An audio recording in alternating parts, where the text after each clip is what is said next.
আমার শ্রদ্ধেয় স্যারগণ সবাইকে শুভেচ্ছা জানিয়ে শুরু করছি। আজকের আয়োজন যারা আমাদের বন্ধুদের ভিতরে করছে এদেরকে অনেক ধন্যবাদ জানাচ্ছি। এরা অত্যন্ত পরিশ্রম করে আমাদের সাথে সবাইকে খুঁজে খুঁজে যোগাযোগ করে করে সবার কাছে মানে একত্রিত করে একটা বিশাল একটা কষ্টের ব্যাপার।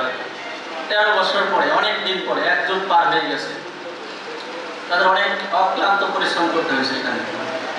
যাই হোক, এখানে আমরা অনেকে অনেক দূরে থাকি, অনেক জায়গা থেকে কষ্ট করে আসছি, সবাইকে অনেক ধন্যবাদ জানাচ্ছি। তো আমরা এখানে আজকে যেভাবে মানে একত্রিত হয়েছি, আমরা চাইবো এই ধারাটা প্রতি বছর অব্যাহত রাখার জন্য, এবং এইটা এইভাবে না হলেও অন্য যে কোনোভাবে আমাদের একটা সংগঠন হোক আমাদের ভিতরে, এবং সেটা হবে সমাজ কল্যাণমূলক। সমাজের কল্যাণের যে কাজগুলো আছে, ভালো কাজ যেখানেই হোক, সেটা ধর্মীয় হতে পারে বা অন্য কোনো যে কোনোভাবে মানে ভালো কাজ করতে হবে, এরকম একটা সংগঠন করতে চাই আমরা। আমি আমার অনেক একটা জরুরি কাজ করে তিনি আসছে, শুধু আমার মানে এই নিউজটা আপনাদের মাঝে দেওয়ার জন্য আমি আজকে আসতে পারতাম না এখানে, যে আমরা একটা সংগঠন করতে চাই এবং সেটা ভালো কাজে, সেটা যে কাজ হবে ভালো একটা কাজ হবে। আমরা কিছু পাই অল্প কিছু দিয়ে আমরা একটা ফান্ড তৈরি করলাম, ওটা দিয়ে আস্তে আস্তে ভালো কিছু করবো আমরা সমাজের জন্য। সেটা বিন্দু বিন্দু হোক, সরিষা পরপর দিলে দিতে দিতে একসময় আরো বড় কিছু হয়ে যাবে। আমরা কি সবাই একমত আছি এই বিষয়ে? সবাই থাকবো তো ইনশাআল্লাহ? যাই হোক, আমরা যারা থাকবো, আমরা একটু পরে বিকালে সবাই বন্ধু বান্ধব মিলে আমরা এই বিষয় নিয়ে আলাদাভাবে আলোচনা করবো, আমরা কিভাবে কি করা যায়। আমরা স্যারদেরও সহযোগিতা চাই এই বিষয় থেকে, মানে আমাদের দিক নির্দেশনা দিবেন কিভাবে করলে আমরা আগাইতে পারবো, আমাদের একটু দিক নির্দেশনা দিবেন, স্যারদের মুখ থেকে আমরা শুনতে চাই এটা স্যার। আর সেই এরকম একটা মানে সংগঠন আমরা করবো, যেটা কাজ হবে আমাদের বন্ধুদের ভিতরে এবং বাইরে যারা থাকবে, আমাদের আশেপাশে এলাকার লোকের, মানে মূলত আমি চাইছিলাম এরকম একটা প্রতিষ্ঠান করার জন্য, যে আমাদের বন্ধু বান্ধবের যদি বেশি কিছু টাকা হতো, আমরা সুদ মুক্ত সমাজ করতে চাইছিলাম। আমি আমার ব্যক্তিগতভাবে বলছিলাম সুদ মুক্ত আর কি, যে যারা গ্রামের সাধারণ মানুষ, যে জমিতে পানি দেয়, সেচ দেয়, সে যায় সার কিনতে দেয়, বাকি কিনে দেয় না, নতুবা সুদি 5,000 টাকা নেয়, নিয়ে সে জমিতে সার ওষুধ দিয়ে ফসল ফলায়। ওই জমির ফসল উঠানোর সাথে সাথে তার ওই ফসলের দাম হওয়ার আগেই ফসল বিক্রি করে তার সুদের টাকা পরিশোধ করতে হয়। তো আমরা চাইছিলাম এরকম যে সর্বোচ্চ একদম যে একেবারে নিতান্ত করি, আমরা আলোচনা করে দেখবো যে সে আসলে ওরকম কিনা। তার 5,000 টাকা দিলে তার ফসলগুলো সে উৎপাদন করতে পারবে। টাকা মানে দান করার চেয়ে হাওলাত দেওয়া উত্তম কাজ।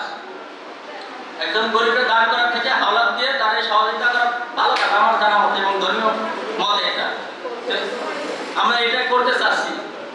স্যারদের কাছ থেকে আমরা মানে দিক নির্দেশমূলক যে আলোচনা, সেগুলো আমরা আশা করতেছি স্যার। আর আমাদের যারা বন্ধু বান্ধব আছে, যদি আমি মানে বলছি যে প্রাথমিক পর্যায়ে একেবারে ছোট করে হইলে হয়তো এখন শুরু করলে 2-10 বছর পর আমরা এটা করতে পারবো। এই মুহূর্তে যেটা আমরা করবো মানে হয়তো মানুষকে ছোট ছোট পরিসরে করতে পারবো, এত বড় পরিসরে করতে পারবো না। কিন্তু আমরা যদি বেশ কিছু যারা ভালো পজিশনে আছি, কেউ যদি 1 লক্ষ টাকা, 50,000 টাকা আমরা একটা ফান্ড দিয়ে দিই, যে টাকাটা আমরা দিয়ে দিলাম একেবারে দিয়ে দেবো, ওই ফান্ডে থাকবে, ওইখান থেকে আমরা চালাবো। আজকে যাদের বাবা মা আছে তাদের তো আছে ইনশাল্লাহ, বাবা মায়ের প্রতি মাসে 5,000-10,000 টাকা আমরা দিই, বা ছেলে মেয়ে পড়াশোনা করে তাদের দিচ্ছি। আচ্ছা, আমাদের যাদের বাবা মা মারা গেছে তাদের জন্য আমরা কি করতেছি? আমি একজন ব্যক্তির কথা শুনছিলাম, ওনার বাপ মারা গেছে, ওনার বাবার জন্য প্রতি মাসে 500 টাকা দেয়, ভালো কাজে। 500 টাকার স্বভাব যে টাকাটা দান করে উনি, এই টাকাটা তার বাবার নামে করে, সে সারা জীবন করতেছে যতকাল সে বেঁচে থাকবে। তাহলে আমার বাপ মা আমার থেকে তো এটাই আশা করে, মরার পরে তার এই জিনিসটা তার কাছে যাবে, তাছাড়া তার কিছু যাওয়ার সুযোগ নাই।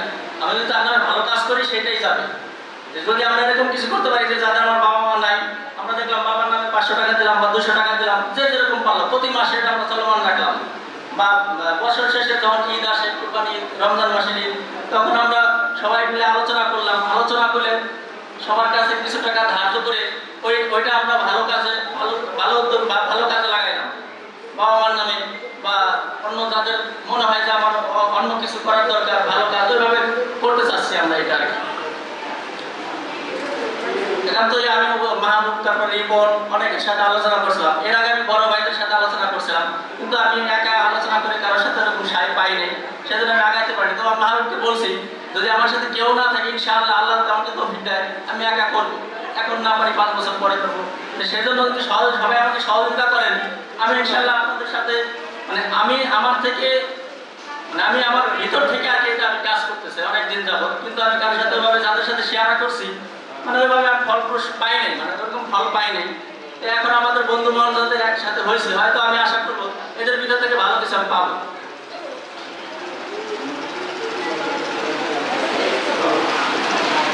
যাই হোক, অনেক কথাই বলছি, এখন ভুল থাকতে পারে। এখন আমি আমার একান্তই ইচ্ছা, আমি কি বলবো আমি বোঝাইতে পারবো না, এটা যে মানুষের কতটা কষ্টে আছে, যে যারা একেবারে গ্রামের মানুষ সুদ দিতে দিতে জীবন শেষ হয়ে যাচ্ছে, অনেক মানুষ আছে। আমার কাছে খুব খারাপ লাগে ভাবতে গেলে যে মানুষ একেবারে সে একটা জমিতে